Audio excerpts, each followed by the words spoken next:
What's goody fam? You already know who it is. It's ShakaShine, and I'm coming back at it with another reaction on ShakaShine Reacts. Today, I got to give a big old shout out to Travis, and their request was Larry Bird, and this is NBA legends explaining how crazy good Larry Bird was. Now, for the people that have been hitting that like button, hitting that subscribe button, hitting that comment button, you know me, I got to give credit when credit's due, and y'all deserve all the credit, so I got to say thank you. I truly appreciate every single one of y'all. With that being said, though, a lot of y'all still sleeping on my music. I make music, and I got a song out every single Friday of 2021. If you want to check out my music, links right underneath the like button. For the people that are waiting on their requests, as you can see, we get to every single one of y'all. But set up it on the list. It's on the list and it's coming up. But you can always skip the line by hitting me with the donation. Links right underneath the like button. And I'll make sure I get your reaction out within 48 hours. Now, as far as Larry Bird goes, man, I didn't know how much of a beast he was. Like, I knew he was good. Don't get me wrong. But we've done a couple of videos of Larry Bird, which has shown me he's way better than I even expected. So, time to do some more homework. Let's get straight into the reaction.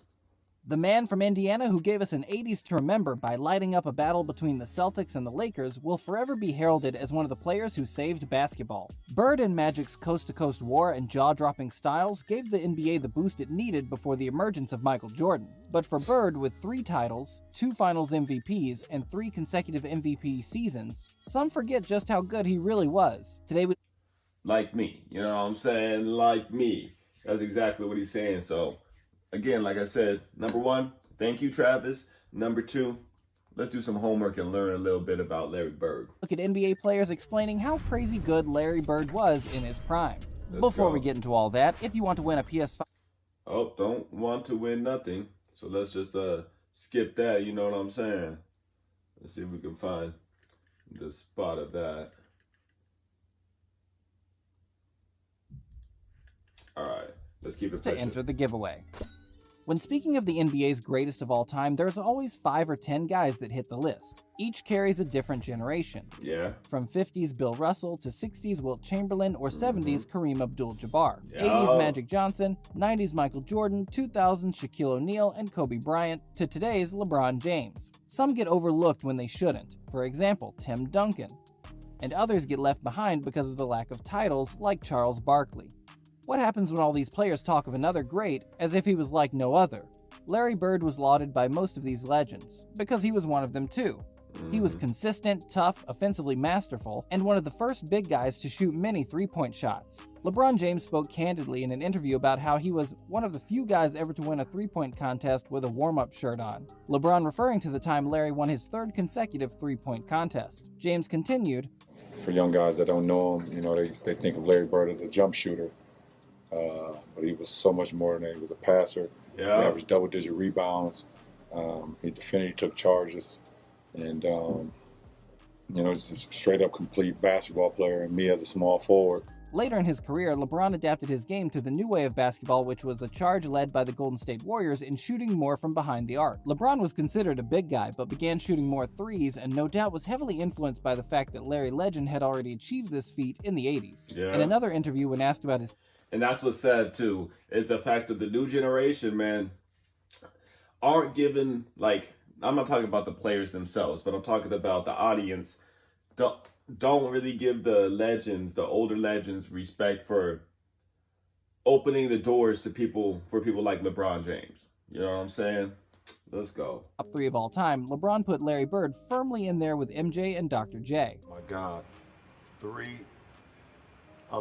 Yeah, Larry Bird, Dr. J. Michael Jordan. Shaq had a very different opinion on Larry initially. He said he disliked Bird because he was jealous. He thought, how could this regular-looking guy do everything? Never really had a chance to play against Larry Bird, but I actually used to hate Larry Bird. I hated him. Shaq. I mean, that would make sense, though. Shaq, you can't shoot from nowhere. You know what I'm saying? Don't get me wrong. You have your goods, you know what I'm saying? You have your pros. But you have some big cons, Shaq. You know what I mean? It is what it is. Let me take that back. I actually used to hate Larry Bird. I hated him. Shaq soon realized as he grew older and wiser that despite getting the luck of the Irish with the Celtics, Larry made his own luck when it came to shooting the ball. Yeah. Shaq, at 7'1", of course, had a completely different style of game at the time. He was built to the max and used brute force to impose his will on the defense and rack up the points, blocks, and rebounds. Shaq was also faster than most give him credit for, particularly in the early part of his career. O'Neal the rebound, now the Magic with a final shot chance.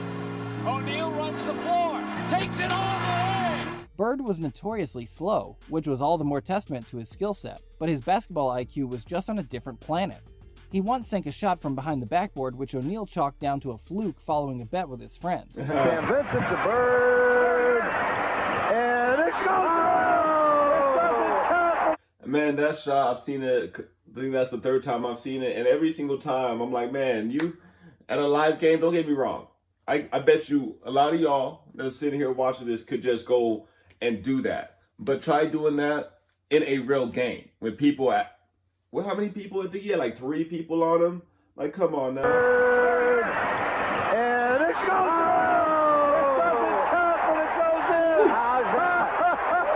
Let's go. Shaq never really got the chance to play against Larry Bird, which is unfortunate, because I don't think it would have taken him so long to recognize greatness. On the other hand, 6-time NBA champion Kareem Abdul-Jabbar battled Bird on numerous occasions while playing with the Showtime Lakers. Bird got the better of him in the 1984 finals, and took another 2 in a decade that was largely dominated by the purple and gold. Kareem spoke about how Larry might have been the best he had played against, and said, how good was Michael Bird? Jordan. People, I don't think people don't look at him and think, they he's say, a white guy, he's slow guy. The chubby white guy, he wore us out, you know, because he just, this muscle here, the one between his ears, that was his best, you know, because he made the 3-pointers, and he had assists and rebounded, steals. He was always at the right place. That pass was, that pass was clean. And that's the thing about Larry Bird is, as a teammate, man, so old school basketball, you actually had to pay attention. People were more team players, it seems like, than they are nowadays. But yeah, this pass right here, you got to be paying attention, because he'll pass it and without looking like it's nothing. And he had assists and rebounded, steals. He was always at the right place at the right time on the court. You know, one of the great players, I had the opportunity to play against. 11-time All-Star Charles Barkley, a regular season MVP during a star-filled 90s, was once asked, "Are you better than Bird?" And he took a long pause before answering, which is very telling. Am I better than Bird? Oh man, that's a great question. Most great players respond immediately with how they think they're the best, because you have to have that kind of mentality in order to get to the top. Instead, Barkley answered, I'm a better rebounder. I'm probably a better defender. But not shots. He's a better shooter, obviously. Yeah, not shots. You know, a lot of people talk about who's better. But you have to think, you have to have that mentality. No, you know. I think, you know, it's a team game. I think deep down he knew that Bird was a better player. And yeah, that's what it kind of sounded like. He didn't really want to admit that he's a better player. Like, all the way around, I think that Larry Bird was probably a better player. And I think Charles Barkley knew that, but he still had to put his 2 cents in, because he can't just be like, nah, he's better than me. You know what I mean? Which is understandable, because anything, if you're in basketball, football, even in like music, rappers and country singers and stuff, everyone wants to be the best. So the odds that they say that someone else is better than them, you know what I'm saying, is very slim. So someone as good as Chuck to be stumped like that in an interview shows you how heavy the weight of Larry Bird's legacy was. Yeah. Former teammate Kevin McHale also references how unreal Bird was to play with. McHale was Bird's right-hand man while playing with Boston, claiming the 6th Man of the Year award twice, along with 7 All-Star appearances. His story of a specific Detroit game is fascinating. There was a bit of time left on the clock, and we had beaten Detroit, and I just scored 56, and I'm walking off the court, and Larry said, "Where are you going?" I said, "I'm done." I said, "I'm exhausted. I'm tired." Larry goes, "Don't do it, man, because when I get that hot, I'm not coming out of the game." A week later, he got that hot. He looked at me at about 50 points, and he looked at me and said, "I told you." The pair would go on to win 3 titles together, and McHale would continue to tell stories that live on in Celtics folklore forevermore. A highlight being a throwback from Bird's brutal trash talk at a game in Phoenix. We have a play, out of bounds play, I'm taking it out, and Larry says, I'm going to bust off the play, and I'm just going to come out, and I'm going to shoot a three. And I'm like, we're down 2. I'm like, no, don't do that. I'm like, let's shoot a 2, please. Go to the hole, try to get fouled. Let's just get into overtime, see if we can't win this game. And Larry says, no, I'm just going to bust a 3 on him. I'm like, oh, my gosh. So he tells the Phoenix bench, tells the coaches, yeah, I'm just fixing to bust a 3 on you guys and just go home. I'm tired of this. And he gets the ball, jumps out, busts the play, comes out, gets the ball at the slot, shoots the ball. As the ball's in the air, he kind of turns towards the Phoenix bench and yells, told you so. Larry's mental game was such that he could just open up any team and tear them apart. He would use psychological warfare on a regular basis. Players speak of his toughness not because of his size or physicality, but from his talk, his trash talk. But because of his mind. He would impose his will on the opposition and could force them off their game just as much as he could switch on his. A mastermind at trash talk tactics, Larry Bird will forever go down in history as one of the greatest trash talkers of all time. And in the 80s, that mattered. With players such as Bill Laimbeer, Hakeem Olajuwon, Magic Johnson, and the eventual emergence of Michael Jordan, Bird did what was necessary in order to gain that mental edge that took him over the top. James Worthy, the 1980. I mean, his pass game is just nasty. Like, let's go. I'm gonna take that back. Look at that. James Worthy, the 1988 Finals MVP, simply stated that Larry was trash talking all the time, but the problem was he could back it up. Yeah, he could back it up. So when you're arrogant and you can back it up, you're not arrogant. You're just good. And Larry was good. Even Worthy's former teammate Magic Johnson spoke on the fact that he had a real dislike for Larry Bird as far back as their college playing days for the very reason that Larry would constantly get the better of him. Johnson claimed in a recent interview during a press build-up for the Broadway play about the pair that after he beat Larry in the NCAA championship game in 1979, the most watched college basketball game ever, by the time he got to the Lakers, they were 0-8 to the Celtics. You had to hate the Celtics to beat them because when I got here, we were 0-4, I think 8, and then the first time against the Celtics, and then in championship series, and then we lost that in '84. That made us 0-9, I believe. And later is quoted as saying, "When I played, Larry Bird was the only one I feared."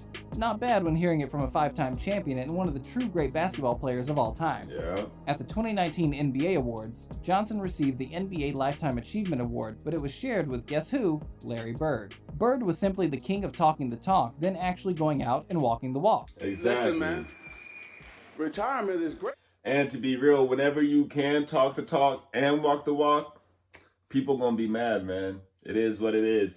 Like, it is what it is. Let's keep it pushing. For you, because you never talked this long.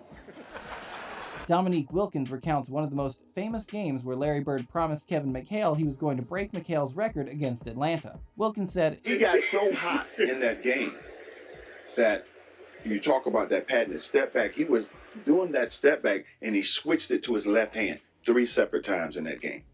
He hit a 3.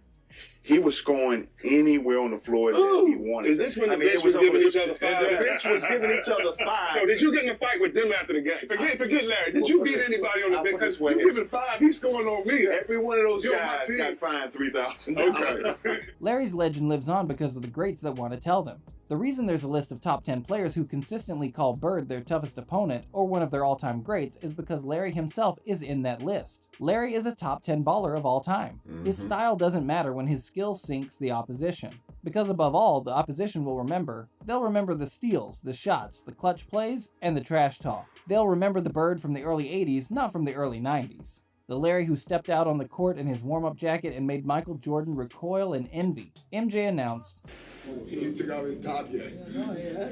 See when he took off his top. Well, when Bird did, it was all business. He may as well have taken a mop and bucket to the floor because he was about to clean up. He was an impetuous... Might as well take a mop to the floor because he was about to clean up. And from everything I've heard and seen, he does exactly that. Let's go. He may as well have taken a mop and bucket to the floor because he was about to clean up. He was an impetuous and never relenting opponent that took the life from anyone who stepped onto his battlefield. The consensus is a resounding stamp of legendary status for the man who will forever go down in the history books as one of the greatest ever players, and arguably the greatest ever Celtic to grace the court. What did you think of Larry Bird in his prime? All right. Let me go back just a little bit so we have something to freeze frame on. You know. Okay, so Travis, number one, another good request. You know what I mean? I'm messing with these. We got to start getting more. We got to do Magic Johnson. You know what I'm saying? MJ. We got to do pretty much all the greats. So I'm down with it. And that's not just basketball. You know what I'm saying? We can do hockey. We can even do golf. You know what I'm saying? I don't really know much about golf. I don't golf myself, but we can do it. Let's go. You know what I'm saying? I'm down to learn. So anyways, another learning experience. I will say that at least 40 to 50% of what was told I already knew, just because we've done a couple of videos of these reactions. Of Larry Bird reactions. So, but I did learn a couple of new things. And let me know if you learned something new about Larry Bird. Put that in the comments. You know what I'm saying? Now, if you're making it this far, you might as well hit that like button, hit that subscribe button, hit that comment button. Let me know your favorite Larry Bird game and what else you want to see me react to. If you're already doing that and making it this far, then I got to say thank you. I truly appreciate every single one of y'all. Please don't forget about my music. I got that song out every single Friday of 2021. Links right underneath the like button. And with all that being said, you know I'll be back at it with another reaction tomorrow.